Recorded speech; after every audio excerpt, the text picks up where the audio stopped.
We're having a chat with Dr. Graham Simpson, and we're talking all things about proactive medicine and versus reactive medicine. And one of the key things we ended up with was talking about the keto diet. And as we drilled deeper into that, we came up to some other key elements that we need to be addressing. So we're going to be talking to Dr.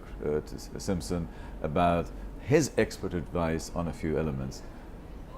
Graham, the first thing I wanted to talk to you about is, skinny fat. What is skinny fat? It's sort of like very counterintuitive and. No, I'm delighted you asked me about that because, what happened several years ago. My colleague, his partner's daughter worked for us. She's a tiny little, skinny little girl, and 21 years of age, and I was shocked when we measured her body fat. She was like 37%, and she looked very skinny. Now, one of the problems in America, for instance, a few years ago, over 300 million people, 30% of people are actually fat. You can see they're fat because they're obese.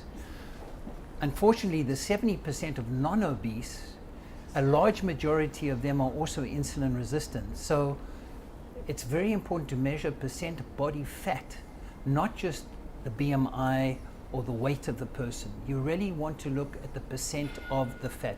We call these people TOFIs, thin on the outside, but fat on the inside. So very important, the large majority actually of Americans look normal, but they are actually have insulin resistance because they have a very high percent body fat.